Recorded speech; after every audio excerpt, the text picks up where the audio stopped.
We have Rob DeMillo, who is the CTO of Revision 3. We have Colleen Strimbu, who is the president and CEO of Trip TV, and Tony Walt from the 3D motion design team at Effective UI, which has put together a very cool site for the Blue Angels, among other things. So let's kick things off with Rob from Revision 3. Hi, everybody. This is the Cranky Implementers panel, so well, welcome to HTML5. For those who haven't heard about Revision 3, I'm just going to give a real quick overview and walk through what it is that we exactly do. Revision 3 is an online television company. We call ourselves IPTV. We do HD quality broadcasts of shows that we produce ourselves. We've got about 20 to 25 shows on the slate. About a third of our shows are produced in-house. We've got a full-blown television studio. And the rest of them are out in the field. We've got producers scattered all around the United States. In some cases, we've got them in Canada. We take those shows in weekly or bi-weekly or 3 times a week sometimes. And depending on the relationship that we have with those producers, we edit the shows down. And we push them out through our channels with attached advertising. And the monetization scheme that we use is entirely advertising. So we have both pre-rolls, we've got display ads sometimes on the way things get presented, as well as talent-read in-video ads. The mantra of the company really is put the video anywhere, right? So if it has a screen, it can play anything that comes off of Revision 3 until the iPad came along. So when the iPad came along and the jihad against Flash started, Revision 3 content was really not available on that device. We scrambled very quickly. We put together an HTML5 player that presents our views inside of the iPad, but it's sort of a crippled down player. It doesn't do everything that our Flash player can do. And I'm going to get to all that in a minute and what we've done to correct that. So we started in 2005, and our reliance on Flash started roughly around the same time. We went live with a basic player at revision3.com, and videos were simply distributed by RSS. So you would have ways of grabbing our videos through RSS feeds and displaying them yourselves. In 2007, they expanded it to include a full-blown Flash player. So you would go to the revision3.com website and be presented with a Flash player. It was very basic stuff, but it actually worked pretty well. 2008, that player was actually revamped. It became more and more sophisticated. We started making use of large-scale CDNs to push out the information to remote areas of the world. We made use of some hooks inside of Adobe Flash for ads, ad insertion, as well as tracking of our videos. 2009, we revamped it again. We put in an entire CMS system in place, which allowed us to do a lot of things in an automated, more efficient fashion. And that's where we are today, essentially. That player gets loaded and instantiated. And I'm going to see if I can kick out of this briefly. If I go over here. Well, oh, good. All right. So this gives you some idea of not only our content, but how it gets presented to the user. Film Riot is one of our shows.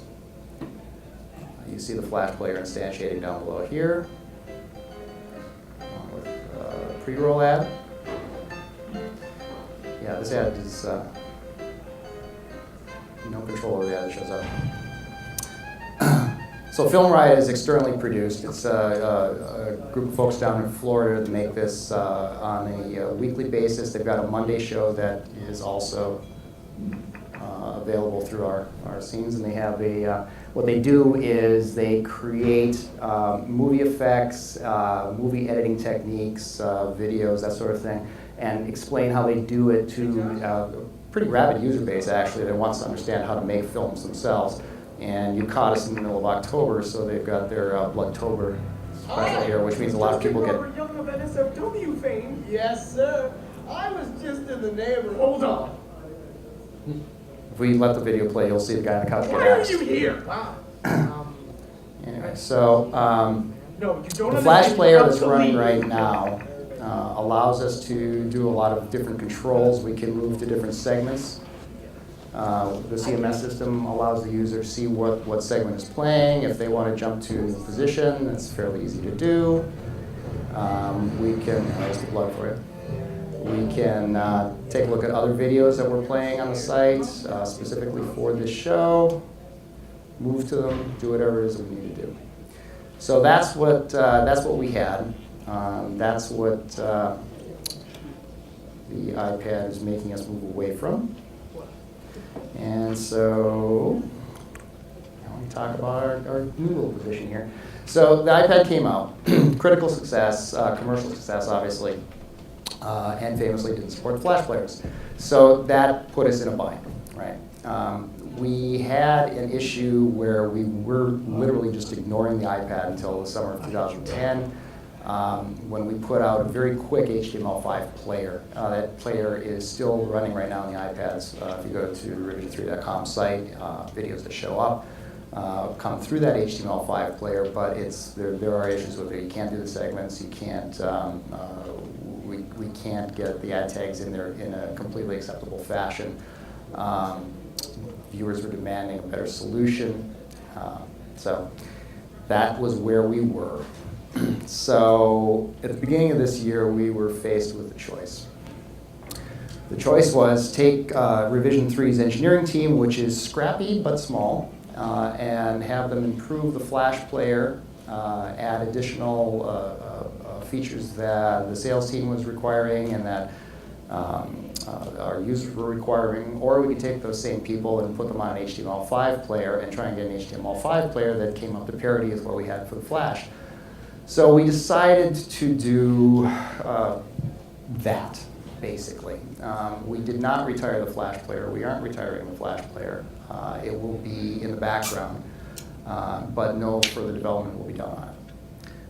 We are currently in the process of putting together an HTML5 player to roll out to the site, which I was hoping would be done by this conference. We ran into a couple problems about 2 weeks ago that we're trying to work out, and we've rescheduled our launch to mid-November. The obstacles with getting HTML5 and video to play nicely are represented in that chart down there. I'm not sure if you can actually see what's going on, but every browser has different requirements from its HTML5 player. And a lot of those requirements have to do with video codecs that that browser will allow to be supported. Now, Revision 3 had just gone through this exercise. It took us about 8 months to reduce the number of codecs that we're supporting. So we got our codecs whittled down nice and neatly to a package of codecs that would run on all the different devices that we support, and then now we've got this.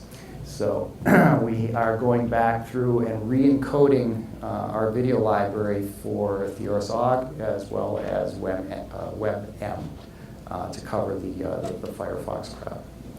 But so we're doing that right now, and can we roll this out? So again, we decided to construct a relevant, future-facing HTML5 player, one that we can incorporate new changes into fairly quickly, leave our Flash on hold, and then allow the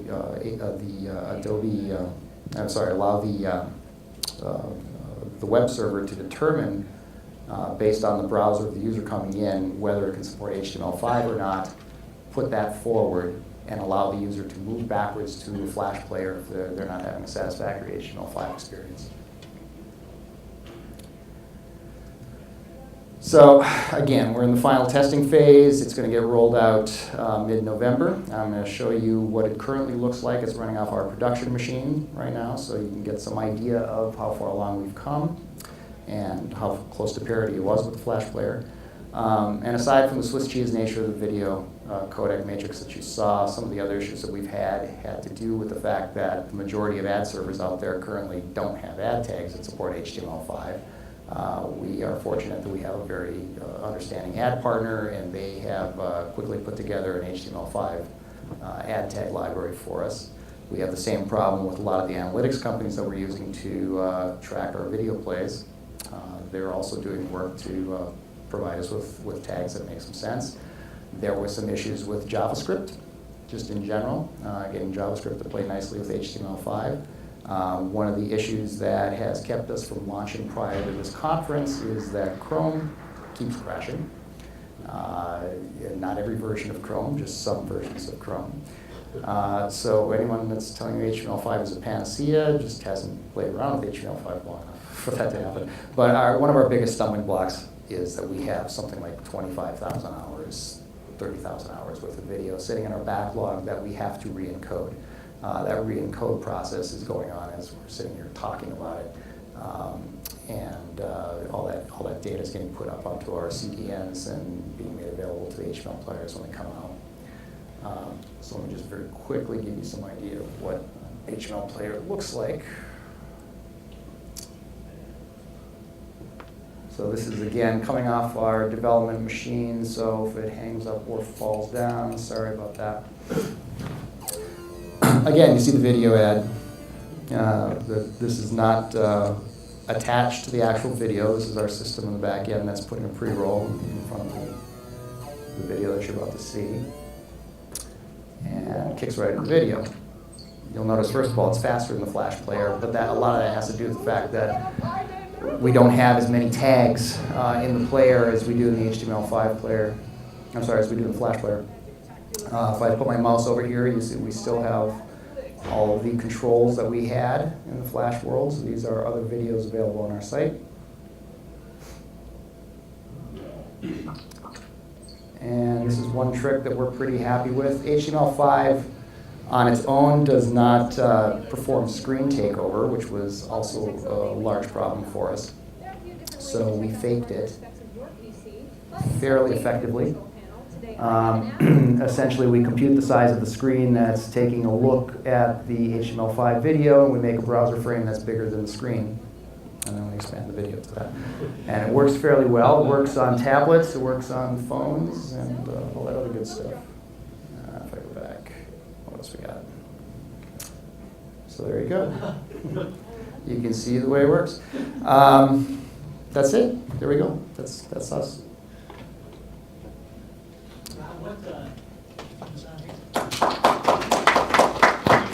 What, for your content, is the lack of content protection capabilities in HTML5 video a problem? No, not at all. We don't do any DRM whatsoever. That's part of the business model of the company. So, if you go to our site, see the videos, share them with your friends, you're fine. And because we didn't have any DRM issues, we don't have a lot of the DRM stumbling blocks that some of the other HTML5 player companies are currently experiencing. The questions for Rob.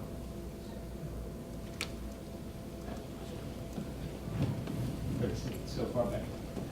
Just a minor one. I really couldn't read your matrix. I was just curious to know why. Sure. I believe Firefox supports WebM, so I was kind of surprised to hear you going through that huge library of content to do OGG. Because we had to still go through our huge library of content to support WebM too. So we had narrowed our codecs down really to the H264 family, with some exceptions. We had WMV in there as well, some different types of flavorings of MP4s. But prior to that whittling down, we were covering something like 17 or 18 different codecs, which was just impeding our workflow. Every show that comes through, we had to encode it to all those formats and different screen sizes and all that stuff, so we just wanted to shrink it down. So we got done shrinking it down, and then we realized, okay, we have to go back and re-encode all this stuff. So for Firefox, yes, it is going to be supported in WebM. One of the things that you didn't see, I think, probably on one of my slides, was we were having some issues with WebM, and we're not really sure why. So we encoded about 5% of our videos in WebM, and out of that 5%, there was a collection of them that actually weren't playing inside of the Firefox viewer. Not sure what that's all about. OGG played perfectly every time, so we were doing double encode. Hello, I'm John. Hi, John. The product manager for WebM and Google Chrome Videos. Ah, I know. We love WebM. Talk to me afterwards. I really want to know more about the problems you're having Yeah, with Chrome absolutely. and WebM. And So do we, so that's good. I can report that full screen is now in Chrome stable channel, so Good. that'll begin. Perfect. So we can go right ahead. Firefox, yeah, the 3.6, Firefox 4 and later includes WebM, but it also includes an auto update feature. So if you look at the browser, penetration patterns, you'll see everybody moving from 4 to 6 to 7 in Yep. these nice even patterns. Yep. 3.6 doesn't have that. So there are a lot of people out there still stuck on 3.6, and I know I talk to the Mozilla guys a lot. They're trying very hard to get those people to move. But anyway, I certainly Yeah, let's hook up afterwards. talk to I'd love to them find out more afterwards, and around also some of find the out who's doing your encoding to Sure. WebM, so we can talk to them as well. stuff. Absolutely.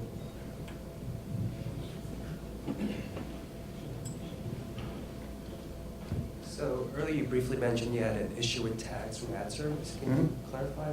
Yeah, they don't support them. So what's going on is a lot of ad servers have spent their time creating tags for Flash players and different technologies, and no one really paid attention to HTML5.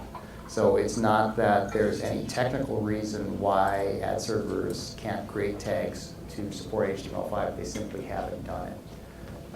So we've got a specific set of ad partners that we're using, that we're very happy with, that we've kept with through the years, and we've been working with them over the last few months to become essentially their first ad tag inside of HTML5 players. How did the question of VAST tags ever come up? Are you talking about lens Yeah. tags? Or are you No, talking no, about ad tags. ad tags? Ad tags, yeah. Yeah. No other questions for Rob? All right, next up, Colleen Strimbu from Trip TV. To your seat. She's Great. You hear me okay? Great. I'm going to take you down a little bit of a different path here. Trip TV is an organization that works with aggregation and distribution of travel-related content. So essentially, we're the company that's working with Expedia, Travelocity to get rid of the 360-degree virtual tours from photo stitching and move them into the world of video. The travel industry has been gloriously and painfully behind the rest of the universe in integrating new technologies, and video has been no exception.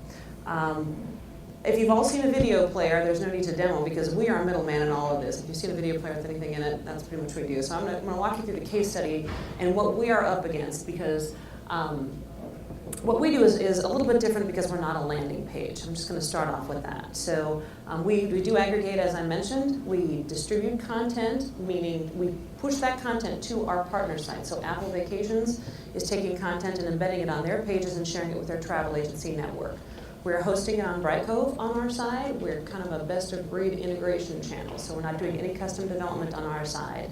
We do Omniture for our analytics, and then OpenX, believe it or not, for our ad serving, because our company is small enough that we don't serve enough videos to compete with the TV organizations yet on what their minimum requirements are. So a lot of integration going on in the back end for that.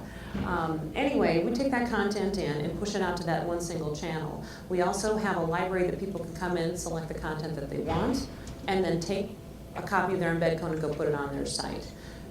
Lots of moving parts that all go from an integration standpoint. So to put it in a better frame here, we kind of sit in the middle of all of these things. We produce content. We do pull the content in from other producers and other networks if they already have content.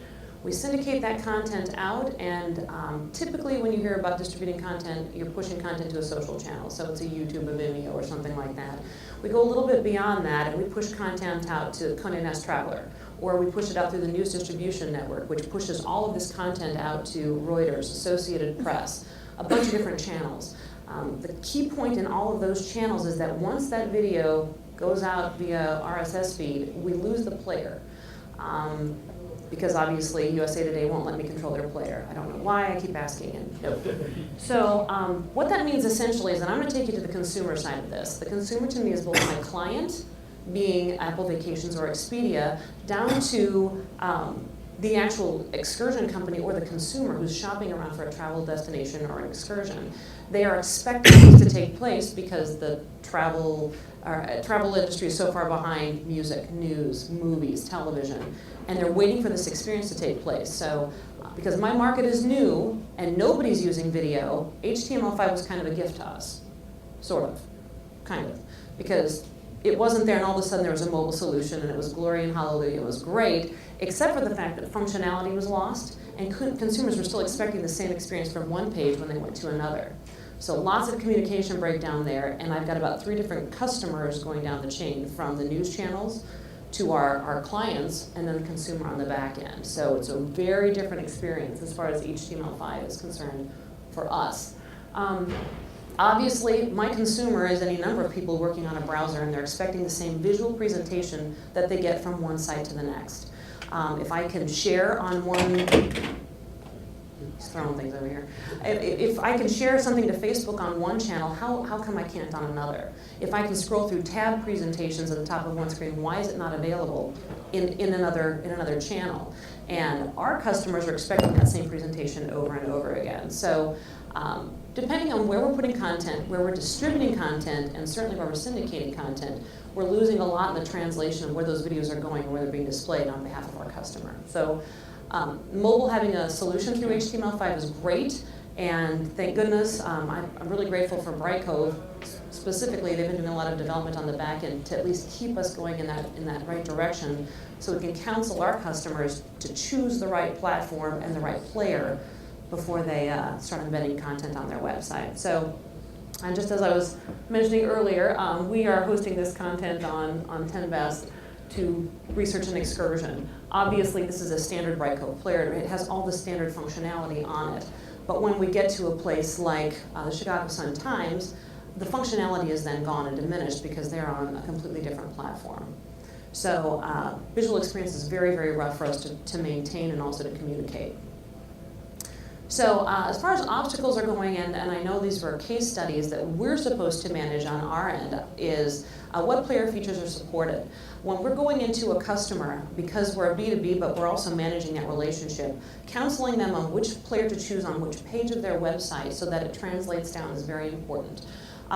What we didn't realize is that when you give them a full scope player, like if you're going to Expedia and you want to see every video in Cancun possible broken down by label or by tag, if they want that home screen to be delivered to mobile, they have to have a single video player with a monstrously large playlist. These are business decisions that they're having to make by virtue of this technology not quite creeping up to where they need to be. It also means that they have to have more real estate on those landing pages that are higher in search, so that they can narrow that view a little bit to provide the content that customer is looking for all the way down to a mobile device. As far as when we use Flash versus HTML, that's really a customer call on our part. What they want is what we deliver, and it's what we offer. We're really trying to keep up with the functionality changes and what increases. I'm not a CTO, so I can't speak as well to the integration, but I do know that the selection process and what they're doing, what they're choosing is absolutely integral to the customer experience, and we get a lot of grief when it does not work. And not being the developer of any of that technology really matters. So we have support issues that are related to this on the back side, on the consumer side. They think something's broken. So just as an example, I'm sure everybody has seen a standard tag bar, but this is one of the ones that we sent out to Apple Vacations recently that allowed multiple things. And one of the major things that we're losing with HTML5 is also branding. A lot of distribution for these partners is to drive people back to their website. That's one of our points of differentiation in what we provide them as a marketing mechanism.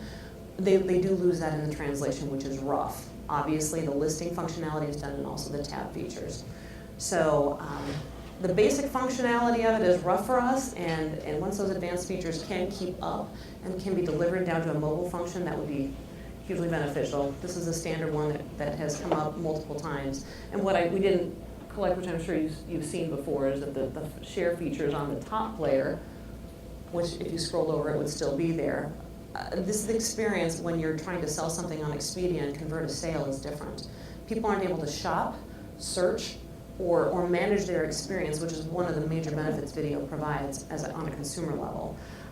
What we're hoping to do as a translation of this is to add hooks into booking engines, things where people can research and get into more information on the website through data if there's no way to get them just as much as they need through the player itself. Also, prominence is also big in the travel marketplace. They need to put these players, specifically when they're simple, front and center on every single web page that they can, even if it's a pop-up window, just to make sure that function is carried down to the consumer experience. So at this point, I don't know if there's a solution in anything that we're doing other than maintaining a consistent communication mechanism with our customers and recommendations of what the best possible use of that video is to increase their sales.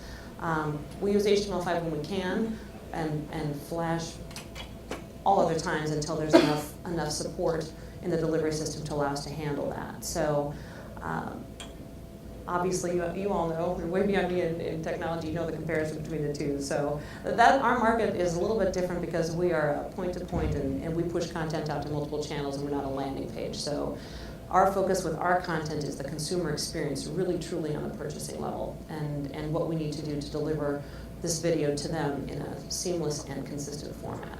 So that's what we do. Questions or comments for Colleen? No? He's got a cool one anyway, go ahead.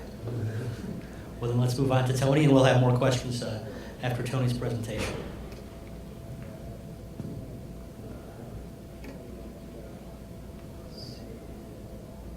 Just take a second here to get set up.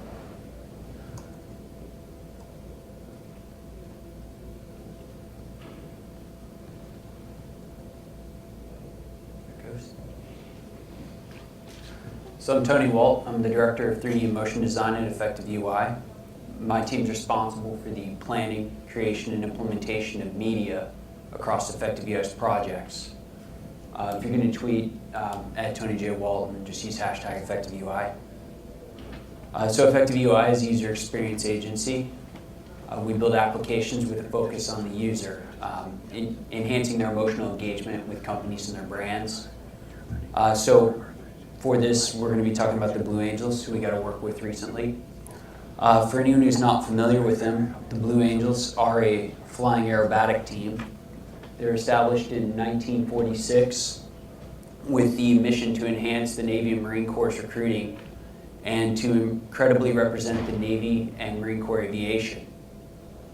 So their goal is to inspire potential recruits, fellow service members, and the American taxpayer.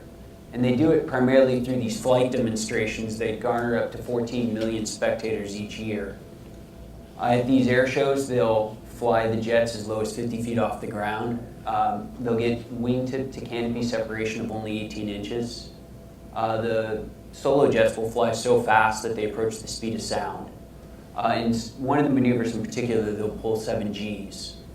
So the reason why all this is important is that they really want to get the user excited, the viewer excited at the air show. And as a contrast, their website, while informative, it just really failed to bring about the same kind of emotional response that their air show did.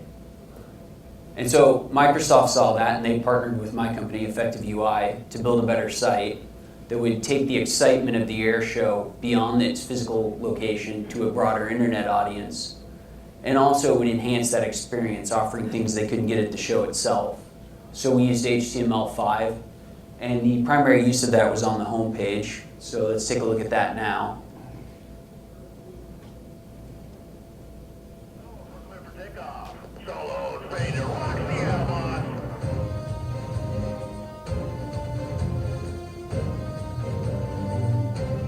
We're clear for takeoff. Lobster 320 That's the headline.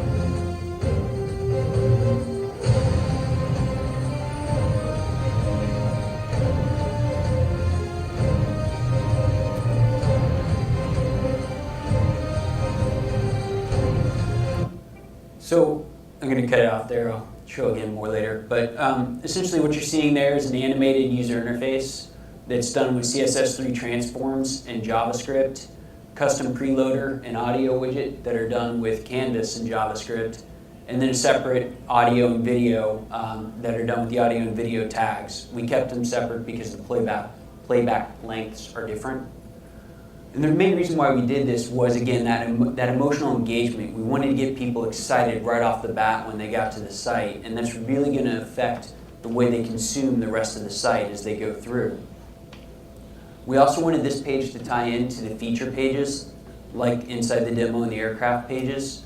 Those pages are done in Silverlight because we wanted to take advantage of adaptive streaming using IIS. Also, those pages are destination pages in the site. Users are going there specifically to consume that content. while this homepage is an entry page. So people are coming in here for all different reasons, and we didn't want them to have any sort of plugins to consume this content. Of course, in choosing HTML5, we had a lot of challenges along the way. The first challenge is the non-HTML5 browsers in mobile.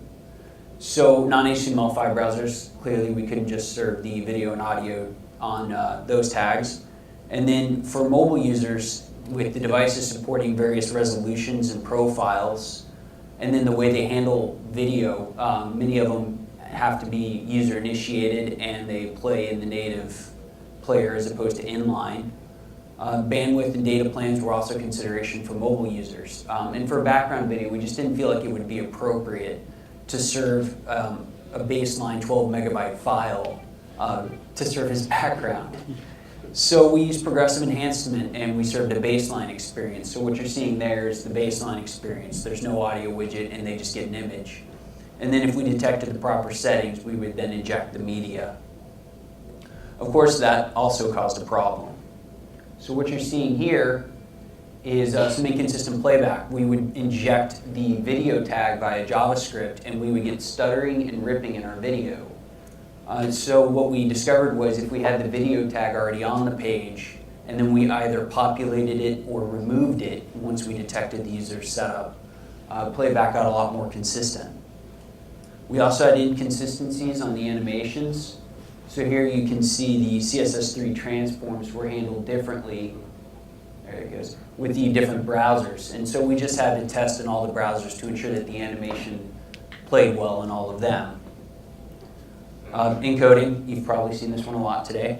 Video formats, WebM, OGV, and MP4. The audio formats, MP3 and OGG. And then the encoders, the top two were different ones that we were trying out for the H.264 MP4. And then the bottom two were ones that we were using for the WebM and the OGV files.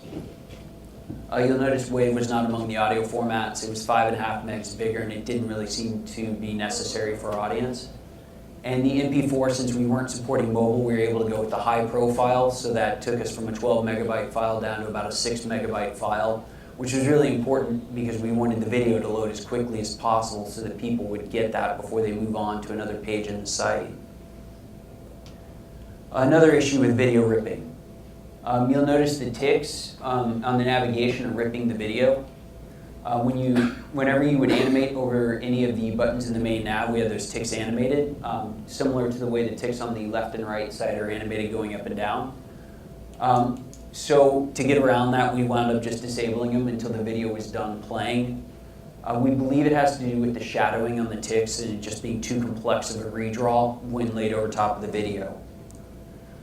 Another issue we had, building for beta, IE9, Firefox 3.5 was released at the beginning and then Firefox 3.6 towards the end of the site build out.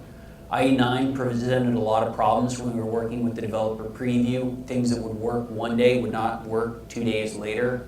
And we couldn't tell if it was our problem or if it was something that changed in IE9. As they solidified the browser, things got a lot smoother there.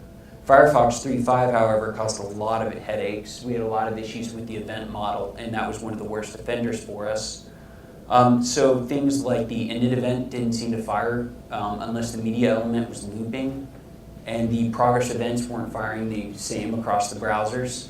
So we actually used a library called Video.js. Steve was here earlier talking about that library.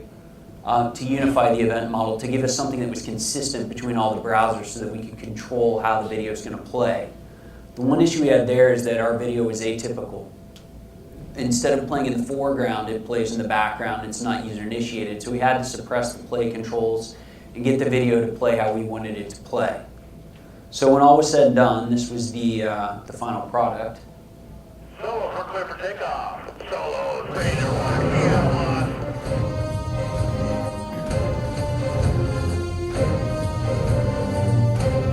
for clear for takeoff. Webster 305. That's the headline. Ready.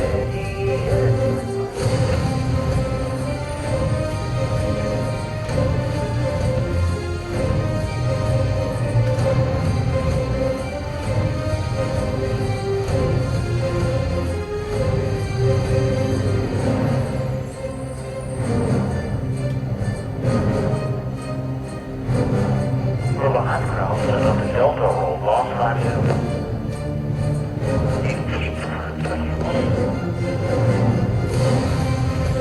You got 6, boss.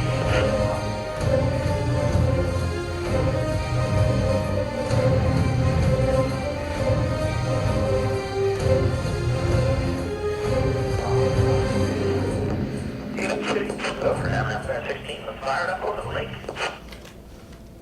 So when all was said and done, we couldn't get all of the analytics because the previous site didn't really have much in the way of analytics, but going through IIS logs, we were told that site visitors more than doubled, and then the time on the site went through the roof because of all the media that people were consuming on the site.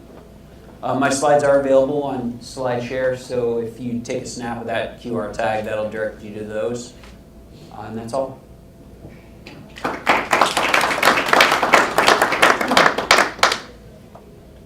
Questions for Tony?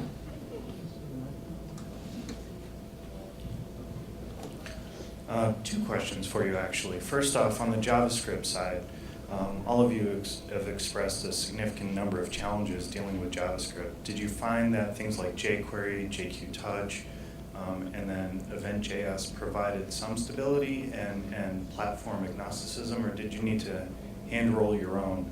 And then the second question that I'd be interested in is what QC process, automated QC process, was developed to validate the site as you went through iterations to ensure you didn't regress in any type of functionality? So I guess I'll start on mine. So we actually, Video.js was the library we used, kind of similar to jQuery in the fact that it gave us a stable environment to work with for our JavaScript. If you have any questions, Steve is right there. And then also, in regards to testing, we had a whole myriad of testers that were continually doing QA on our browser matrix to ensure that things that were changed in one place wouldn't regress somewhere else. Similarly, we use Video.js as well and got around some initial problems that we had with JavaScript. As far as testing goes, we had a piece of software named Stephanie, another piece of software named Evan, and so they made sure that we could regress. I got nothing. Sorry. Yeah, I guess it's a question or a comment for Tony. Looking at that Blue Angel site, I gotta tell you, I find it a little bit depressing. Not the site itself, I mean, it's fantastic, but you're using 4 encoders, you're having to test, every single browser, the CSS is inconsistent, etc. It seems like kind of a use case for why HTML5 is not ready. Why did you guys go HTML5 on that one?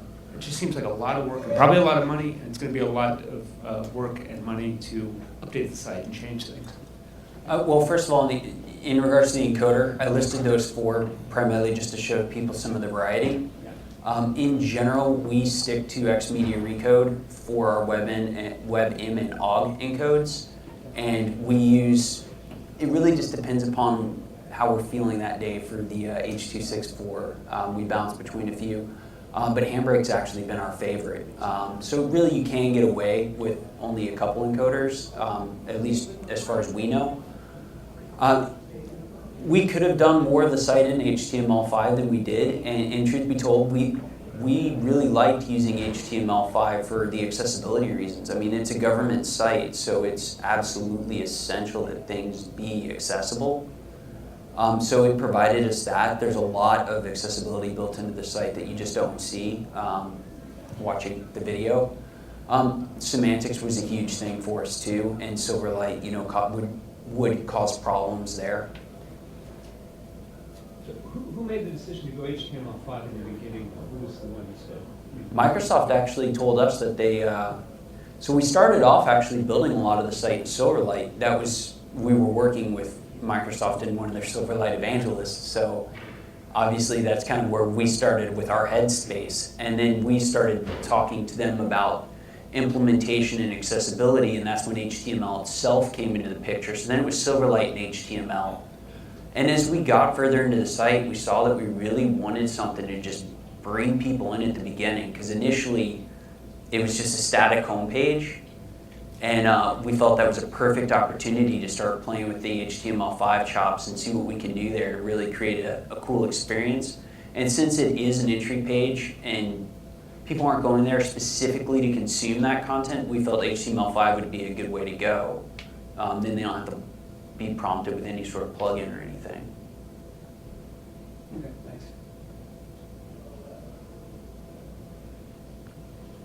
Yeah, I've got a question about the travel video. Oh, sure.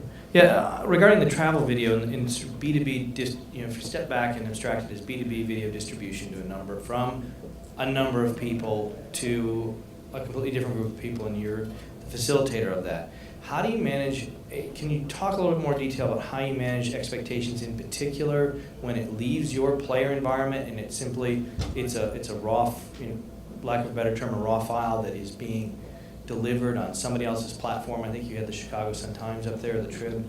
And how do it moves from your Bright Cove safety zone of delivery into a completely unknown safety zone of delivery.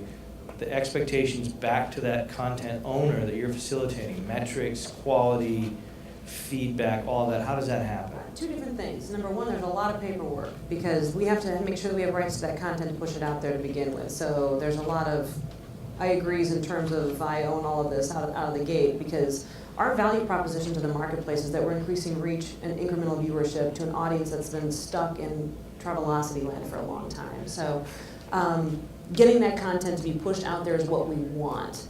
But what that means also is that we have to send it only to channels that share data back with us on some level.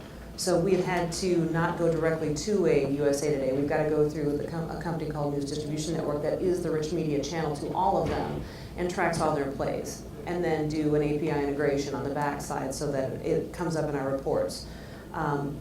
It's pretty laborious, I'll be honest. Lots of hands-on trying to figure out what is falling through the cracks on that to be able to take it one step further, because we're ad wrapping it in a multitude of destinations or leasing the content, and we have to do it by tracking plays on a fundamental level. I mean, that's not getting into the details of geography and anything else where you're trying to target those ads. We're just trying to go off of just basic viewership and grow it after that. So it's a logistics nightmare. That's the truth. Yeah. Did I answer all your questions? I'm sorry. Did I cover it all, almost? Yeah, no, that makes a lot of sense. It seems like it's a problem that a lot of people have to, the delivery of whether you're talking about travel content or other kinds of specialist content, seems to be quite a problem to solve. We're in the process of just launching a portal application that takes kind of a self-service application to build a player, but also integrating all of the analytics, the ad posting kind of in a Google AdSense model, but making it self-service on behalf of that customer because of that issue. Having to manage all of that internally and allowing someone else to do it, and then creating the channels so it can be automated a little bit better, will serve to be easier, but it should be something that can be expanded to other verticals outside of travel. I haven't seen anybody doing exactly this. I mean, there's a lot of people driving people to their website specifically, but taking the content and distributing it to multiple networks beyond social media, if someone knows of anybody else doing it, I haven't seen it. Thank goodness we're only in travel. Yeah.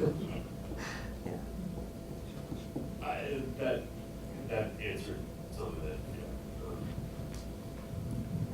Yeah, I was John Sorensen from Sports School, where we have a VOD channel, and we're increasingly getting into over-the-top applications. And I came in feeling like HTML5 was very, was going to be helpful for us in trying to tackle all the different platforms and things. And it's just, I think I'm coming out of this a little bit more wary and worried.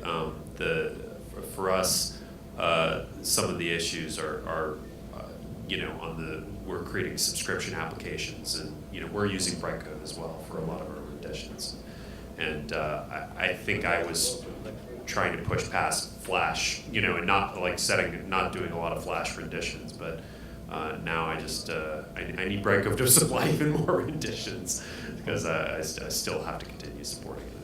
The worst thing for me, doing what we do, which is not specifically a technology drive, because we do use development partners is that it's really hard to get questions answered that aren't technology driven. I get it. I understand the fundamentals of the coding part, although I can't do it, but I've got people calling me, so can you give me more information about the process and the time period of where are we going with specific players? Because sometimes an HTML5 player is really, really applicable on a single player site. Can you just tell me that? Because I've had to learn a lot of the lessons about best practices for delivery on the consumer side by accident. So that's been a little difficult. I think that if it weren't so much a technology initiative and a little bit more, or if someone could just tell me what the consumer ramifications of it were, we could deploy best practices sooner. Follow-up question. So given all of the challenges that you experienced, what were the most useful support channels that you reached out to during the development process?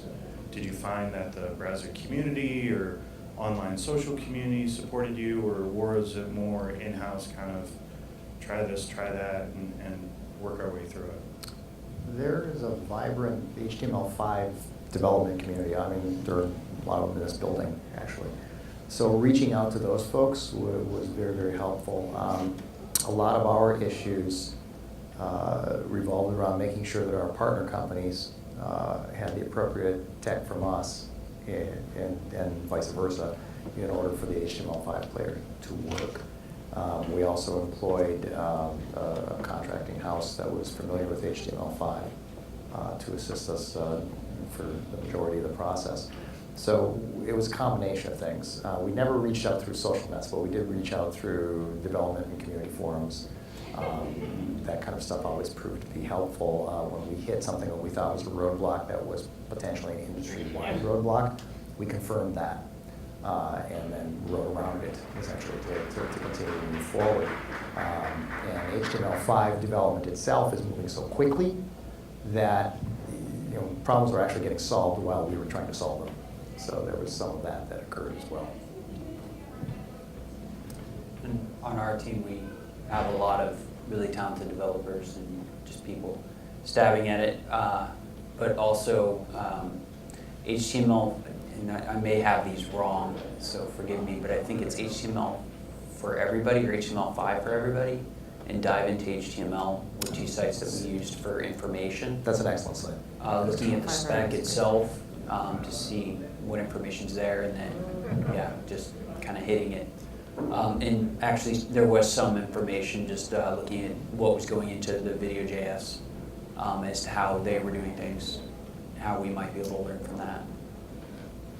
Riot has, I don't know if this would be of help at all, but they have videos on their site that are open to anybody on HTML5 and the implications of a video play on the internet, which I did watch. I also went to the HTML5 for everybody, but truly it was message boards and all those sites where someone could actually tell me what I was looking for. I wasn't looking for development.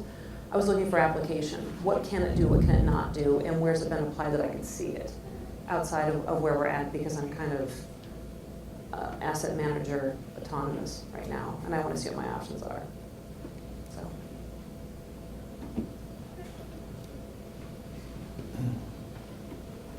This is maybe a more specific technological question, but for iOS applications, for trying to figure out kind of what the best practices are for including your social linking and embed codes and things like that that are getting stripped out of the HTML player, what are you doing in terms of recommendations for web design?